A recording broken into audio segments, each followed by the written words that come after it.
But then I face him, and I find myself nose to nose with his magnitude and inevitability.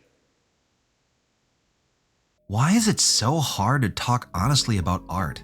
When considering an artist's controversial remarks, legal woes, or distasteful politics, our first instinct is generally to first cast out said artist from occupying any space in our brains. Then we proceed to systematically delete any and all traces of the artist's body of work from our collective social conscious. Sometimes this act of deletion proves too difficult to just do, and so we start retroactively re-examining the now villainous artist's body of work with a surgeon's precision, desperately seeking out any trace of evidence that might suggest something terrible we missed before to make the "can't enjoy this anymore" pill easier to swallow.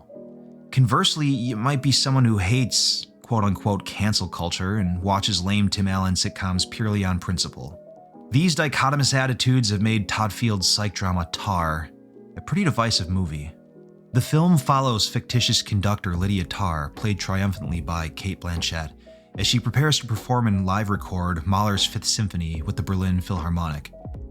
As the film progresses, Tar's life begins to unravel as her abuses of power, both past and present, come to light. So what makes this movie so divisive? Well, it's all in the interpretation. Conservative viewers interpret the film as a long overdue criticism of cancel culture, and Tár herself as an anti-woke hero. Liberal viewers have described the film as regressive and even offensive, finding particular frustration in the decision to center the film around a gay woman as a means of smokescreening a particular abuse of power typically demonstrated by men. Look, I'm not saying that these interpretations are right or wrong. I'm not saying your interpretation is right or wrong. This is still art we're talking about, yes? What I find most fascinating about this film is not in some sort of answer that it provides. It's in the question itself.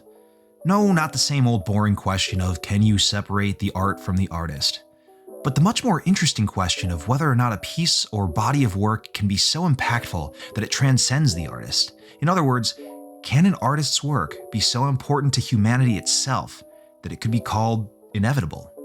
It's difficult to gauge the actual impact and importance of Tár's work because, for one, she's a fictional character without any real-world bearing. And secondly, she's a part of a world that most of us would probably consider foreign, that of internationally renowned orchestra. But the film does give us some clues. Tár is described as an EGOT recipient, that is, a person who has received Emmy, Grammy, Oscar, and Tony Awards. This is an incredibly rare honor that only 18 real-world people can claim today and is considered a pinnacle of show business success. She's called a living artistic legend and referred to in the same breath as Mozart and Beethoven. She teaches a masterclass at Juilliard, widely regarded as one of the most elite performing arts schools in the world. In the film, the significance of Tár's artistic contributions evoke both enchantment and fear in those around her. But still, it's difficult to comprehend the actual scale of her influence. So let me put it to you this way. When I think about a piece of art that is so significant to humanity and our understanding of the world around us, I think of Superman.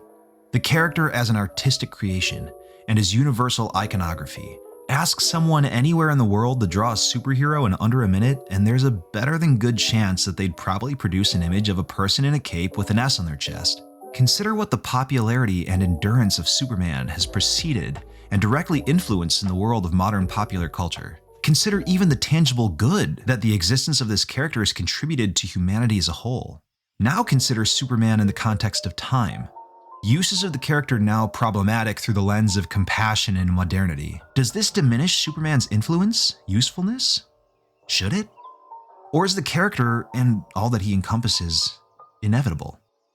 This isn't an argument in favor of dismissing Tár's abuses. They are despicable. I think of it more as a contemplation of the enormity of art. I wonder if it's possible to surrender to the divinity of those inevitable and magnanimous pieces of art while simultaneously rejecting a problematic artist's moral failures. Is it possible to appreciate said problematic artist as a complex and entirely ordinary human being no different from any other person?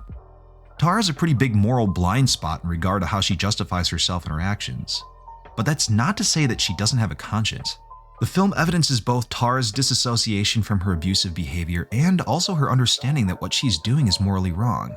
She recognizes the implications of admitting that she followed her student under the guise of returning a stuffed bear and so lies about the cause of her injuries to disperse suspicion.